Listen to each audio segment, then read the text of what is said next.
Hello दोस्तों, स्वागत है आपका अपने YouTube चैनल ऑनलाइन जीके मंच में।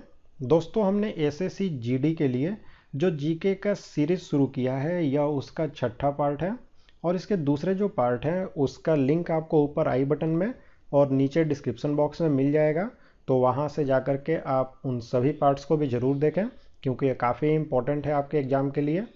और दोस्तों, अगर आपको ये वीडियो अच्छा लगे तो इसे लाइक करें और ज़्यादा से ज़्यादा अपने दोस्तों के साथ शेयर करें। तो चलिए शुरू करते हैं आज का वीडियो। पहला सवाल है, अंतिम मुगल बादशाह बहादुर शाह जफर की मृत्यु कहाँ हुई थी? तो यहाँ से आपको एक क्वेश्चन पता चल रहा है कि अंतिम मुगल बादशाह कौन सा था। तो वह था बहादुर शाह जफर और इसकी मृत्यु हुई थी रंगून में। तो ऑप्शन सी राइट आंसर होगा। देखिए, हुआ क्या था कि 1857 की जब क्रांति हुई थी तो उस समय जो सैनिक थे उन्होंने बहादुर शाह जफर को अपना नेता या फिर राजा मान लिया जाए घोषित किया था। और 1857 की क्रांति जब खत्म हुई तो अंग्रेज जो थे उन्होंने बहादुर शाह जफर को रंगून में निर्वासित कर दिया, यानी कि वहां पर भेज दिया और वहीं पर इसकी मृत्यु हो गई। ठीक है, चलिए नेक्स्ट क्वेश्चन कर लें।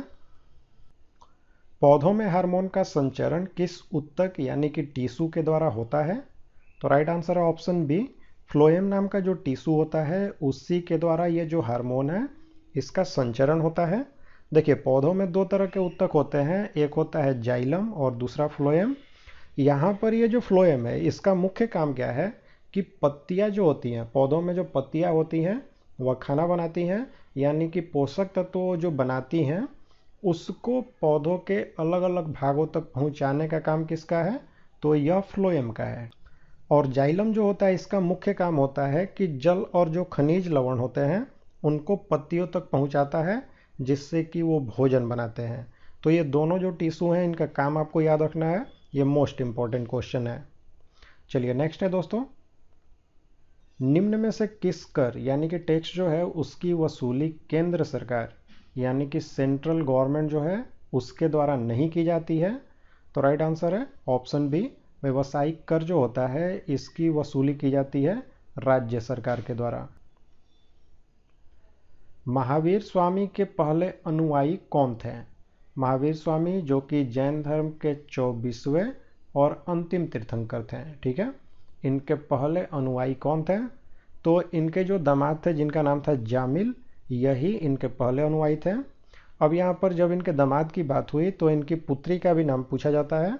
तो इनकी पुत्री का नाम था अन्नोजा प्रियदर्शनी और इसी के जो पति थे जामिल, यह महावीर स्वामी के पहले अनुयायी थे। निम्न में से कौन सा पदार्थ बहुत कठोर और बहुत तन्य है?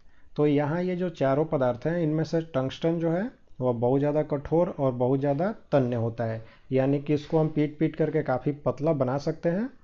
और ये जो टंगस्टन है इसका उपयोग बल्बों में किया जाता है फिलामेंट के रूप में। और इसका रासायनिक चिन्ह जो है वह डब्लू होता है और इसकी परमाणु संख्या होती है 74 यानी कि 74। निम्न में से कौन सा एक हार्मोन है? तो यहाँ पर इंसुलिन जो ऑप्शन सी में दिया हुआ है यही एक तरह का हार्मोन होता है। और यह जो हार्मोन है इंसुलिन, यह हमारी जो शरीर है उसमें अग्नाशय होती है जिसे कि पैनक्रियाज कहते हैं, वहीं से निकलती है। और इसका मुख्य काम क्या है? तो यह जो इंसुलिन हार्मोन होती है यह कार्बोहाइड्रेट का पाचन करती है। और यह जो इंसुलिन है इसका स्राव जब हमारे शरीर में कम होता है तो इससे डायबिटीज जो बीमारी है वह होती है। भूकंप का अध्ययन क्या कहलाता है? तो ऑप्शन है राइट आंसर है सिस्मोलॉजी जो है इसी में भूकंप का अध्ययन करते हैं। नंदा देवी चोटी किस राज्य में स्थित है? तो right answer option B, Uttarakhand जो है यहीं पर स्थित है। और ये जो नंदा देवी चोटी है यह कुमायूं हिमालय जो है उसी का भाग है। और ये जो चोटी है नंदा देवी इसकी कुल ऊंचाई है 7816 मीटर। पंचायत चुनाव के उम्मीदवार की न्यूनतम आयु कितनी होनी चाहिए? तो 21 वर्ष जो है इतनी आयु पूरी होनी चाहिए जो पंचायत चुनाव का उम्मीदवार है।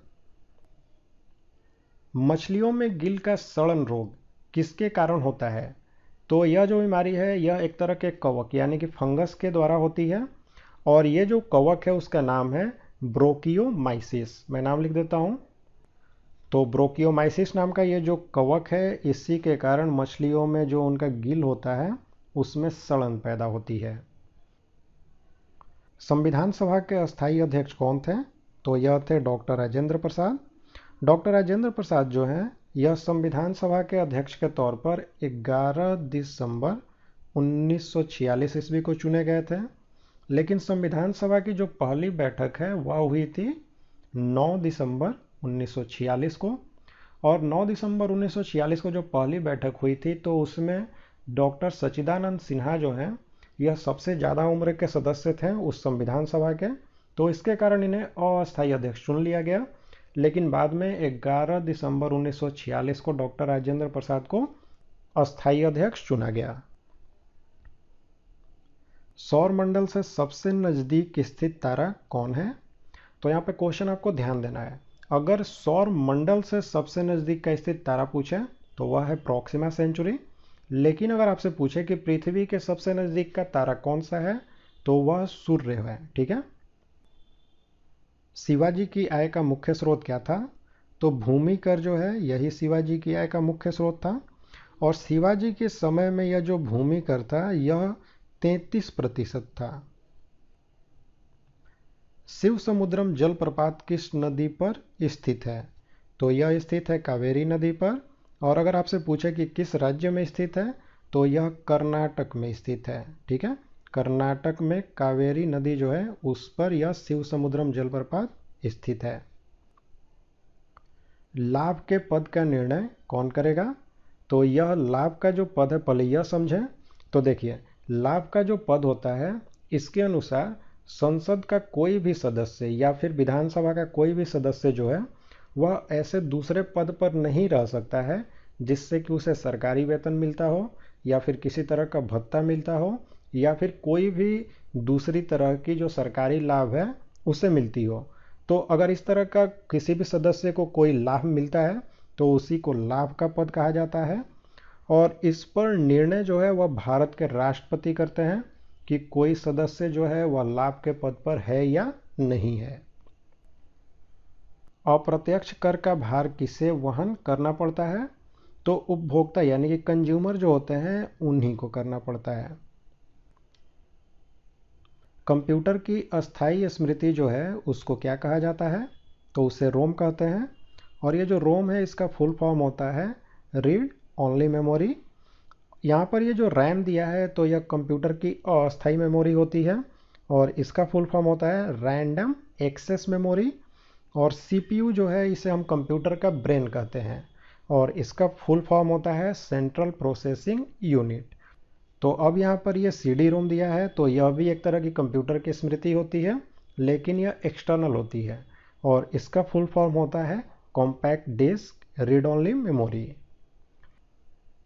किस संधि की शर्तों के अनुसार टीपू सुल्तान को अपना आधा राज्य अंग्रेजों को देना पड़ा?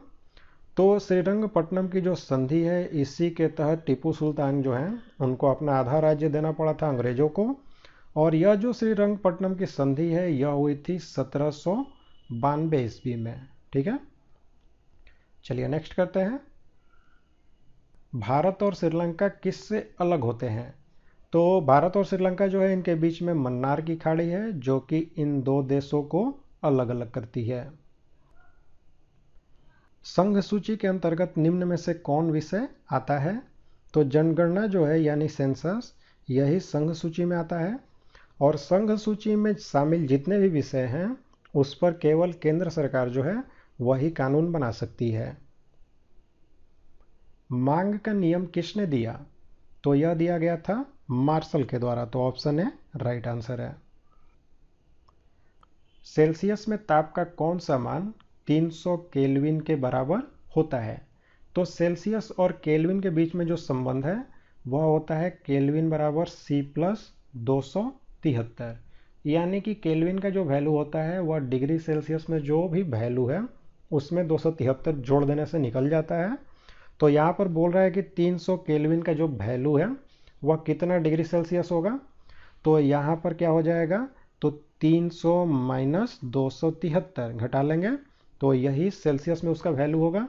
तो ये आएगा 27 डिग्री सेल्सियस। तो ऑप्शन बी राइट आंसर होगा। मध्य प्रदेश का उच्च न्यायालय कहाँ स्थित है? तो यह जबलपुर में स्थित है, तो ऑप्शन डी राइट आंसर है। भारतीय संविधान के अनुसार देश का प्रथम नागरिक कौन होता है? तो भारत का जो राष्ट्रपति है वही देश का प्रथम नागरिक होता है। ठीक है। पटेटी किस धर्म का त्यौहार है? तो यह पारसी धर्म जो होती है उसी का एक त्यौहार है। और ये जो पटेटी त्यौहार होता है यह पारसियों का जो नया साल होता है उसके एक दिन पहले, यानी कि उनका जो साल होता है उसके आखिरी दिन को ये मनाया जाता है। तो दोस्तों यहाँ पर हमने जीके के 25 इंपॉर्टेंट क्वेश्चंस देखे जो आपके एसएससी जीडी के एग्जाम के लिए काफ़ी इंपॉर्टेंट थे। तो अब आप लाइक और कमेंट करके हमें बताएं कि आपको यह वीडियो कैसा लगा, और ज़्यादा से ज़्यादा अपने दोस्तों के साथ शेयर करें। और अगर आप हमारे चैनल पर नए हैं तो हमारे चैनल को सब्सक्राइब करें और बेल बटन का आइकन प्रेस करके ऑल नोटिफिकेशन को ऑन करें। इससे नई वीडियो आपसे मिस नहीं होगी और नोटिफिकेशन आपको मिलती रहेगी।